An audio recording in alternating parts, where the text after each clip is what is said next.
Hey, good evening. Oh, sorry. Um, for those who are catching the replay, thank you for joining me. I'm excited to share with you how you can use comics to improve writing. And I have up in my notes up there that you can come join our group, free group, and called Homeschooling Hub, and learn more and more about how to improve writing using play. Also, other things. That's just one little piece of what we talk about in there. For everybody else, 1 second, I want to make sure this is sharing into my group.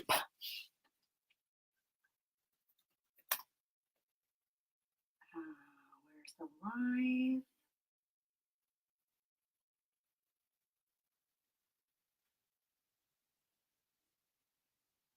Oh, come on, come on, come on, come on, come on.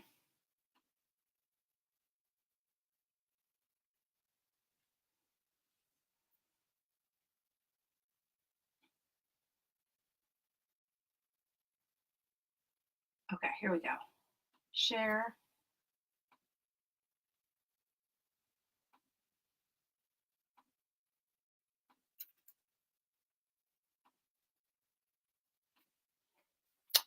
Okay, I'm so sorry about that. I just wanted to share it into my homeschooling group so they can be watching it at the same time. So excuse me for that 1 minute, but technical stuff, right? Welcome. Oh, I'm so excited about tonight. For those who don't know me or don't know me well, I'm Jill Wolf, learning specialist, and I help homeschool parents plan meaningful learning experiences in order to awaken the learning. And learn is so important, understanding how to learn and to become a really excited learner who understands themselves as learners is so important. And one of the big ways to do that is to look at how can I learn writing? And one way to tap into that is to use play. And so I've done a whole series, this is episode 11, I think, on how to use play to improve writing. And tonight we're focusing on comics.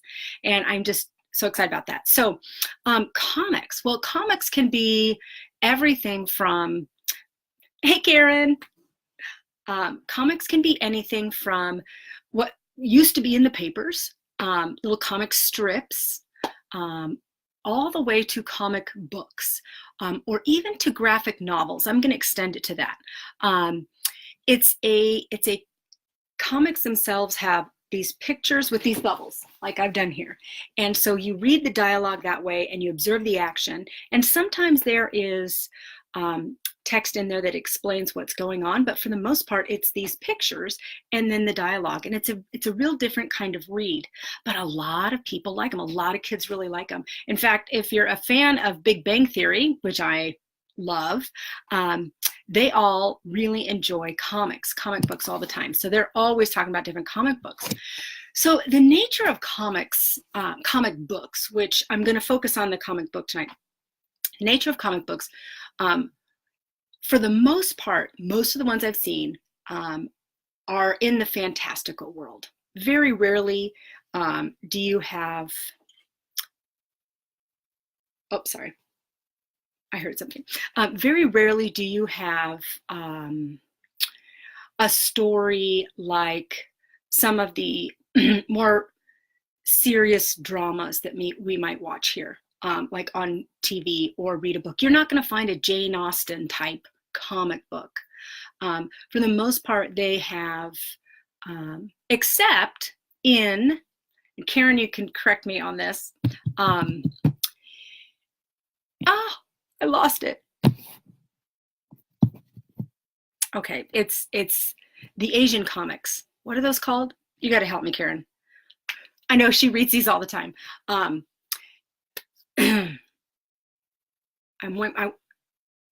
totally at a loss. Okay, I'll find that and let you know. But other than that, most stories in comic books are manga. Okay, that's some of it. Anime, that's the word I'm looking for. Anime might have stories grounded in the real world and real life, but most comic books are in the fantastical world. Most comic books that kids are reading that is not Japanese or Chinese or Korean. So you've got, boy, I'm all over the page right now. I apologize. let me come back to this. The comic books I'm focusing on tonight are the ones that are the fantastical ones, the ones where you've got a good guy and a bad guy, a really obvious good guy and a bad guy. Many times they have powers, superpowers, and alternate identities. They've got maybe a group that they work with. You've got powers, and I don't mean personal powers. You've got, huge powers of an evil empire, and anime's a cartoon movie, manga is a graphic novel. Okay, all right, thank you, Karen. Okay, for those who want clarification. And so a lot of your comic books offer stories that have a real obvious bad and good that you can work with in writing. They have rooted usually in the good guys is some conviction to good, some conviction to carry out good or to eliminate evil. And so not in all of them, but in a lot of them. So some of your writing can begin to get at good and evil. You can have some real interesting writing prompts where they do like, what drives this particular character? I'm not seeing a whole lot of first, second, third graders in comic books. I think it's the older, and it's a mix in gender for sure. So the kinds of writing you can do can be a little bit more deep. Because you have an older audience that's reading these. But getting at motivation for characters is one big kind of writing you can do. So I'm going to put up here character. Comic books are very character driven, and I don't mean that they have this huge character arc. I mean that who they are as a character, who they are as what drives them, what motivates them, their backstory, what they're convicted by, what they're trying to change, good or bad. So there's a lot of character kind of analysis things that you can do, writing you can do from comics. You can also do, what did I write here? Okay. You can also do comparisons. I'm really big on comparison writing. I think it digs us deeper than just talking about one thing. When I have to compare two things, I have to dig a little into what makes them similar, what makes them different. And I realize comparison writing can frequently stay very surface, but depending on the prompt and your support and the way you help them dig, comparison can get a lot deeper. And so one of the things that you can do in your comparison writing is to compare the good guy and the bad guy. The villain, the antagonist and protagonist. You can compare those and you're going to find that the similarities are striking. Now, in really good writing, frequently you'll see that the good and bad guys share some of the same convictions, motivations, issues, concerns,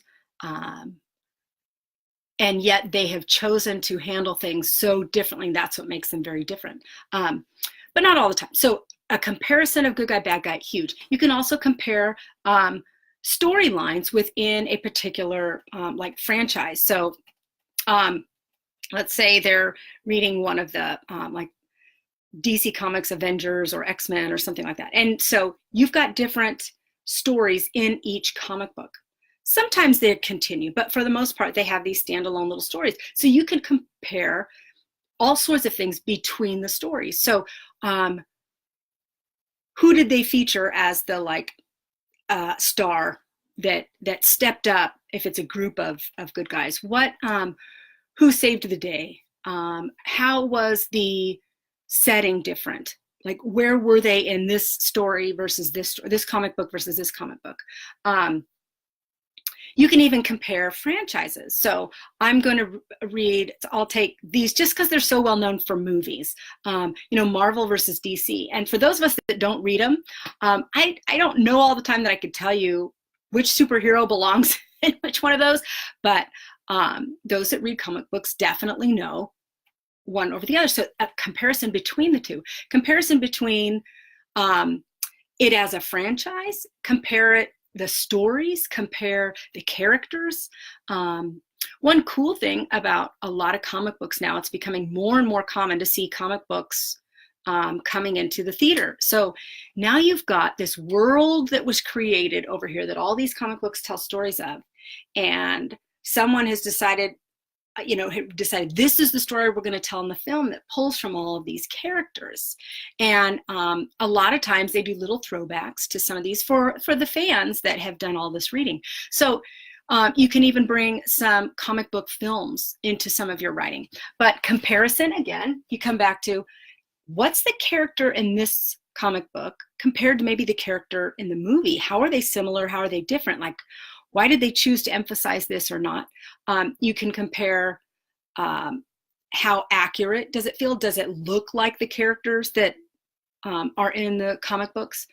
If the movies aren't in them, you're back to comparing between franchise, between stories within a franchise or series. There's a lot of also lesser known comic books. About 8 years ago, I think, I was when I was living up in LA doing some research and study around film and TV and screenwriting and production. I was part of a group that got together once a month, and they were a comic book group, and it was a huge group, and all these people would bring in the comic books that they had made, and everybody would put them on the table, or comic books that they found places, and they would bring them and share them, and people would take them and read them and bring them back. But you had all these lesser known comic books, comic stories that had different illustrators and different characters and all sorts of things. And it was just fascinating to see. There are so many characters and storylines out there in the comic book world. So you could look into lesser known ones. It really depends on what is your child interested in, what are they reading. You could do some research kind of writing. And that's less about the story and more about the writers. So if you read, let's say your son or daughter's reading a particular comic book and they really like this particular one, well, have them research the writer. Has the writer written anything else? Maybe the writer's written a novel over here and you could read the novel. If they like what the writer has made for them, which is the story they're reading, then they're going to like that writer somewhere else. It's a good way to extend and read some different genres and types of text as well. You could research the illustrator if they really like the illustrations in the comic book. They could research on how this got started and are there any other ones. That's all if there's a particular one they love. They could research comics in general. Stan Lee, very, very, very, very popular guy who did, I believe it's Marvel. And he is so well known now in comic book world because all of the things he did in the 60s and 70s are just like so popular now. So looking at some of these writers that are even, from comic books that are 40 years old plus, can give them something to research and look at. So you've got things about the characters that comic books are very rich in, some comparison writing. You've also got some research that you can do. Another thing you can do now is write your own comic book, okay? So your own comic. All right. I am actually going to add to this the description up here when I'm done for you. A resource I found that has all of these, I think it was a Pinterest board actually, and it's got all of these pages where you can find these graphics that have the illustrations done with all of the bubbles. And so you guys could look through those and say, I like the look of these critters or these people or whatever, and then I'm going to use this, print it out, and I'm going to write in my own story. So they actually just do the writing of their own comic. And they're very generic looking illustrations, but what you say and how they say it and where they're, what they're doing in there is the story of their comic. If your child likes to draw, then they could do their own. This is a great opportunity to do what I call mimicking. Mimicking is the first step to original writing. You have to find some writer that you like, or illustrator that you like, or combination in the comic book world, and you mimic what or how they do their writing or their illustration. And I don't mean you tell the same story. I mean, you look and you say, oh, you know what, this guy, he always uses amnesia as a plot device. He always has a character that has amnesia. Huh, I'm going to try that. This guy, he always has the good guy. He always opens with the good guy doing something awesome. And then, or this writer always opens with the bad guy doing this, da, da, da. Or so you're looking at structure, story structure, and how they're telling it, storytelling. You're looking at, is there specific things that they always have in their stories? And maybe they like that and they want to try it. Maybe it's that the good guy has a sound they make, or I mean, there's all sorts of things when you get into comic books that you can look at and say, I really like this. So have your child, as they're reading, what is it you like about this book, about this comic book? Why do you like this one? Why do you like, I see you're picking 3 and it's the same illustrator. What do you like about them? Let's try that. And so now you're going to create your own. And so you have a story to tell and you have some illustrations to draw. Comic book world has quite a bit more illustration than even a picture book.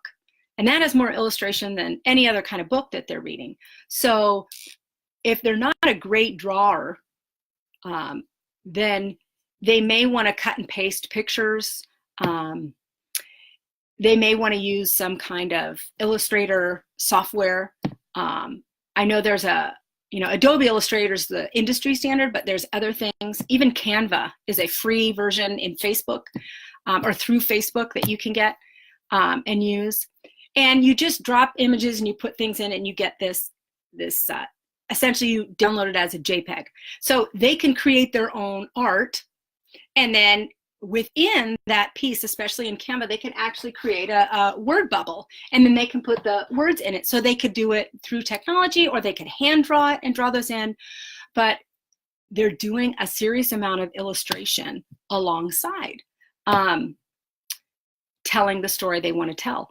And that can be some really fun writing. They can invent their own hero, their own superhero. One of the families I'm working with, the daughter has a unicorn as her character, and she writes all these stories in this little journal about her unicorn and all these adventures that they go on.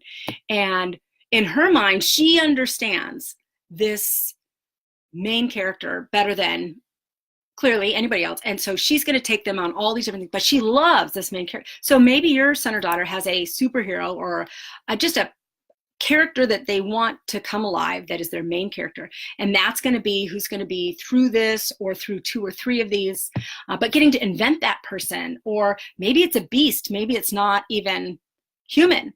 2/3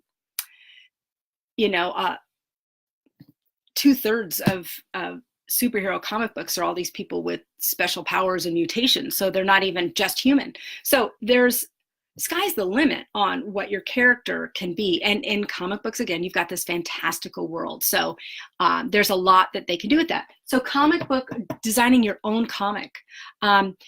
If they're young, so if your child is like 4th grade, I would start with just a strip or a 1-page and let them figure out how to tell a quick story or quick scene just in that little space.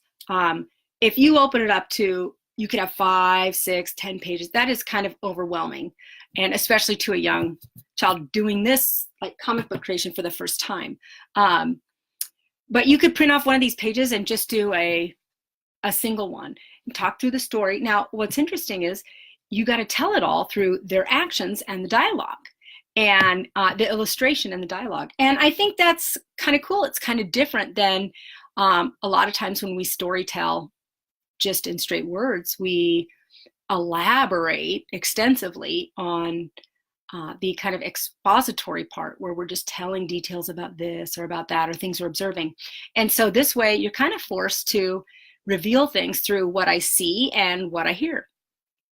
It actually is the beginning of getting into screenwriting for either film or TV. And because that's what I see and what I hear. That's kind of writing that they do. And directors specifically storyboard. And it's like a comic book. They have the illustrations and then a bit of what the dialogue is, and they go from there. So if they're interested in that kind of thing and they like doing this, this might be the beginning of that kind of a career direction. Other kinds of writing. I don't spend as much time in comic books myself. So I would love anybody who is working with comic books, who has ideas that would like to share them. The graphic novel, I'll touch on that real quick. It's essentially a comic book that's like 300 pages. It's just a longer story. It has a more extensive amount of characters, but the same thing. You have pictures that you're looking at and interpreting, and then the dialogue that you're reading and what is happening in those. And I have a couple friends that really enjoy graphic novels. So it feels like less words to read, especially young boys and girls who don't feel like strong readers. Graphic novels do a little bit more visually. And then you can write from those. Again, you come back to a number of these things because they're a story. You have a lot of the same kind of writing that you can do. You can analyze characters. You can compare characters and storylines and things that happen to them, obstacles, the way people handle a situation within a story. You can do analytical writing where I'm analyzing the theme or I'm analyzing the setting or how the setting contributes to the story flow or a particular plot device that this writer's using. So there's analysis, comparison, characters, and research outside. I can research the culture of the world. That's another thing. Comic books have their own worlds that they create. And so you could research that world for that comic book. The more popular ones have a lot of what they call fan fiction. And you can go online and find a whole bunch of fans who've written their own stories with these characters. That might inspire your child about creating their own and what they want to do. But in researching the comic book itself or the world that's going on in this story, they're going to find some more of that to look at and read and just kind of fill out what they understand about that particular story and world. But story has some just very generic type of writing that you can do for any kind of story. The specifics get when we look at what story is being told and what medium it's in. And in this case, you got comic books. Trying to see any other notes.